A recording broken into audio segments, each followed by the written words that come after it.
Hello and welcome. My name is Justin, and thank you for joining me here at my table today. Today we're going to be working on the next installment of my Learn to Play D&D series. In this video, we will be focusing on backgrounds and species. We're going to be continue working on our character Orym, who last episode we decided he was a fighter, master of the martial arts, or at least a beginning apprentice of the martial arts, because we are starting at level 1. Today we're going to be working on backgrounds and species, and the main reason why I'm combining the two is because, in my opinion, unless you're a min-maxer or you have been playing long enough to not really need this series of videos, as a beginner, you're going to want the simplest way to decide on these, and the simplest way to understand how to choose your background and your species is by the flavor of your character. What you want your character to be. What do you visualize your character as being? What sounds fun? What sounds interesting? Rather than deciding based on what you get out of the background or the species, which, I mean, if you want to work with your DM or you want to read through everything, you can do that. But in the video today, I'm not going to be reading through every single background and every single species. That's not what this is meant to be. This is meant to be the kind of video that you can just get an idea of where to start. So without further ado, I have open here the 2024 Player's Handbook, open to Chapter 4, which is the character origin sections in the background descriptions. Before you, here is a list of all of the backgrounds. So you have your acolyte, artisan, charlatan, criminal, entertainer, farmer, guard, guide, hermit, merchant, noble, sage, sailor, scribe, soldier, and wayfarer. It's a pretty good list, which means you have a lot to choose from. And thankfully, a lot of these are pretty self-explanatory. I wouldn't really worry too much about reading into every single one of them. You can kind of get an idea of what exactly that background is based on what the name is. So like your acolyte is your spiritual / religious devotee / learner. Your entertainer, self-explanatory, you're an entertainer, you're in the business of entertaining people in some way, shape, or form. Goes really well with bards. Your guard, pretty self-explanatory. You're a guard for a city, an encampment, a village.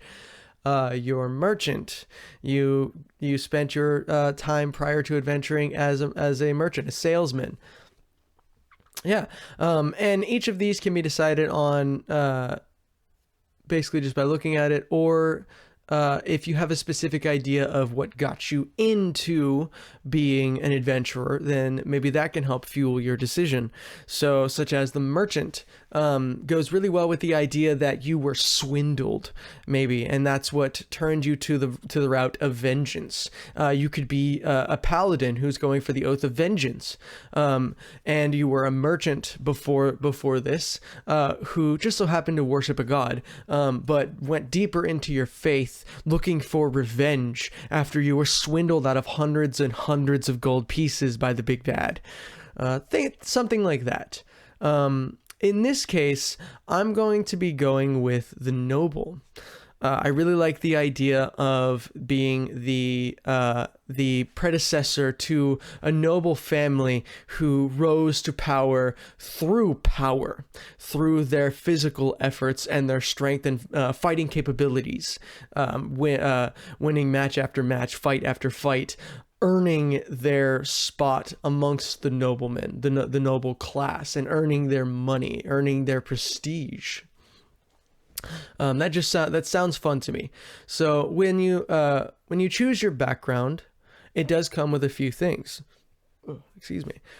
You get ability score improvements, which is something that I'll be talking about in another session, in another episode. You get a feat that comes with your background. Now, this is different I believe, from 2024 to the 2014 Player's Handbook. I do believe the old handbook doesn't exactly give you an outright feat, but I could be wrong. You get skill proficiencies, which I believe most of the time are specified, but I think there are some cases where you can choose. In this case, I get proficiency in history and persuasion, which will be a real help, because with history, I have a higher chance of knowing information in the world prior to the game, prior to playing, which would be decided by rolling a history check. Since I would have proficiency, I can add my proficiency bonus, but that'll be something we'll go over in another video. Persuasion, pretty self-explanatory. I have a higher capability to persuade people to think a certain way, to believe something, which I guess that'd be more into deception, but persuading someone to do something, to not do something, things of that nature. You also gain tool proficiencies.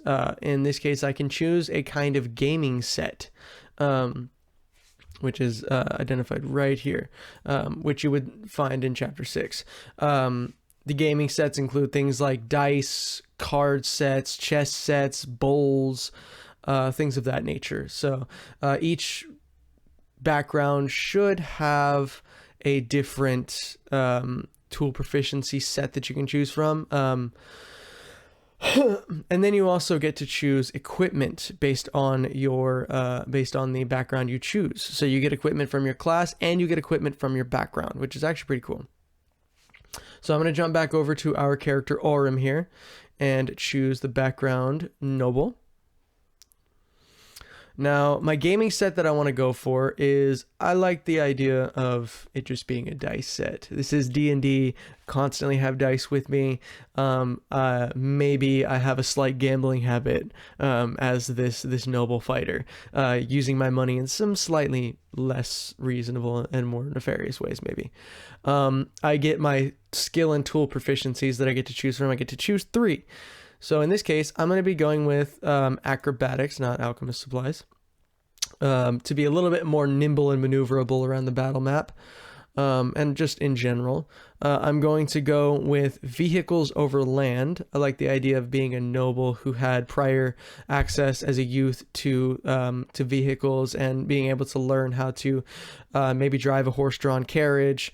If it's a more medieval setting, if it's more of a modern setting, maybe ride, maybe know how to drive a very base level car. I don't know. And then going with that, I want to be proficient in navigator's tools, so that whenever I have the ability to drive these land vehicles, I can also navigate pretty well.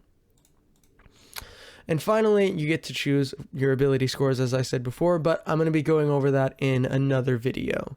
So that is everything for the background. Now, this is also the section where you can choose your character details, your alignment, which I would really suggest talking to your DM and see if they actually care about using alignment in their games, because honestly, it's not the greatest system to choose how your character interacts with the world morally.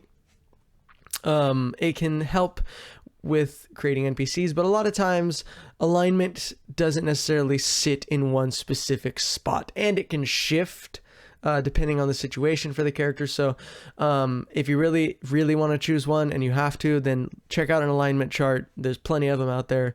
You can write your faith down if your character follows a specific god or a specific type of faith. Your lifestyle determines how much money you're going to start with. Then you can also, the physical characteristics, self-explanatory, how your character looks, personal characteristics. I wouldn't personally suggest filling these out at the beginning, because this is more meant to show how your character changes over time.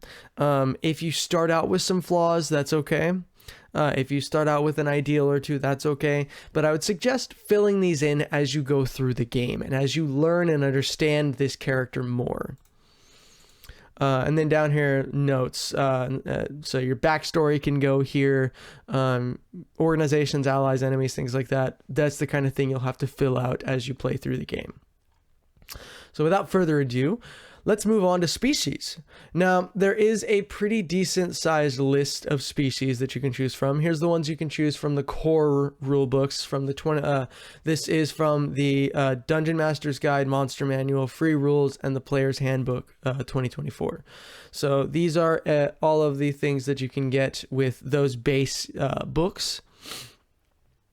Actually, I don't have the Monster Manual in this. I have it physical. So I chose the dwarf because I love the idea of being a noble dwarf whose family rose to power through their power.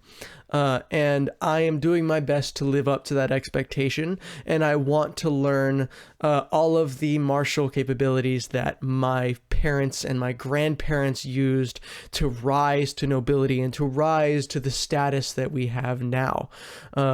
Maybe that's my main focus as a character, is wanting to learn every martial art that I can, wanting to master every weapon that I can, wanting to build that reputation, and to feeling like maybe that's my flaw going into this too, is that I put so much emphasis into wanting to meet that expectation that my family has set, that I will do whatever is necessary in order to do that, and I will throw myself into the fray just to maintain that face, that facade, that image that has been set up for me already.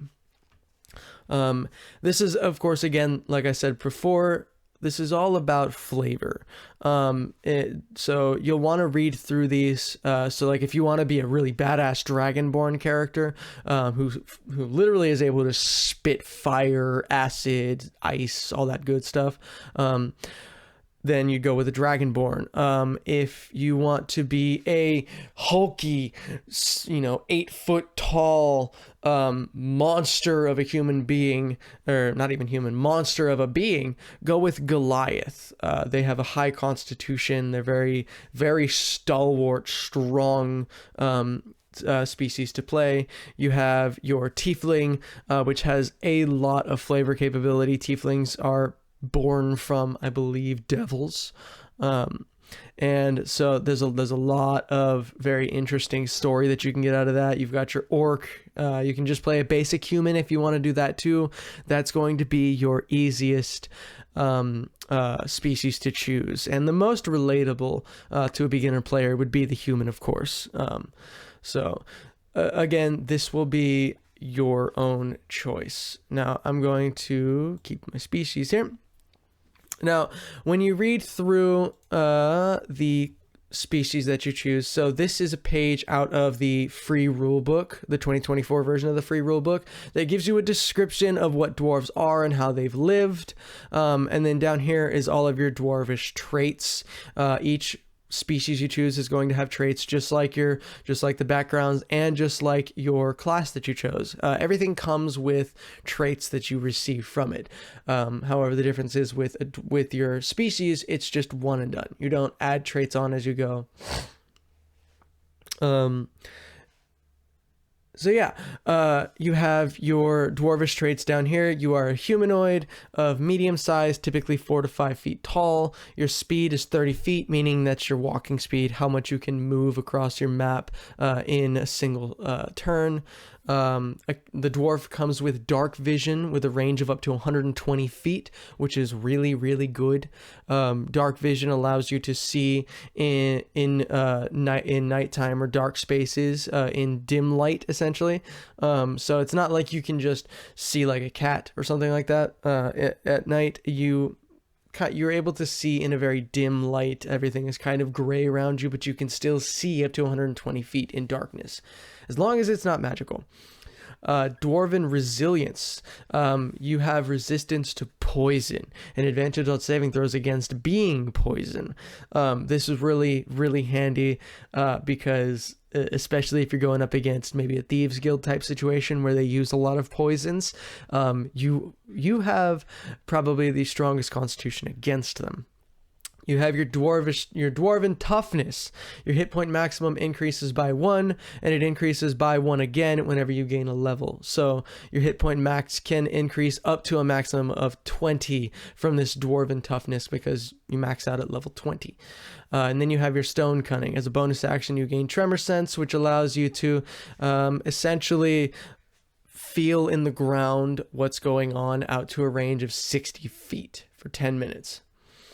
You must be on a stone surface or touching stone surface to use it, which essentially dwarves are... They're dwarves. They are specialists when it comes to the earth and the stones that dwell within it. In fantasy history, dwarves are typically the miners. They're the stone artisans. They're the ones who handle the metals most well. Like, it's one of the reasons why I like this class is because they are such strong. They are a very resilient class, or resilient species. Sorry, not class. Where the Goliath has a high constitution, the dwarf has a high resistance to things. So that is where we're going to be going here. So this is a list of all of the traits I just told you about: your creature type, size, speed, dark vision, resilience. And I get to choose languages. So you get at least 3 languages to start out with. You get common plus 2 others. Now, it only makes sense for me to take Dwarvish because I am a dwarf after all. So that's going to be my first choice.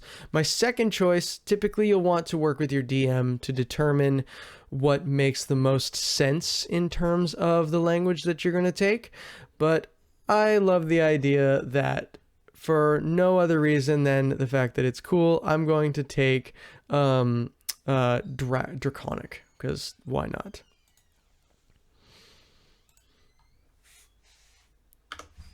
Right, so there you have it. That is my video on backgrounds and species. Remember, it's all about the flavor. It's all about how you see your character in your head. Really try and visualize what you're going for in terms of the type of character that you want to play. In this case, Orym is a very stalwart, noble dwarf who grew up in a very strong, noble family that has firm standing as legendary heroes, earning their keep through their combat and through their battle. Which is why I spend every day training with a different weapon, making sure that I can master each one, living up to the name that my family has created. And now it is my turn to set out into the world on my own journey. However, still need to roll my ability scores, which is exactly what we're going to be doing in the next video. So if you like this video, please hit the like button, subscribe if you want to see more, and if you want to join me in my games, I'll have a link to my startplaying.games profile down below, as well as some other helpful links that'll help you get started on your D&D journey. Now, I hope you all have a wonderful day, and I'll see you later.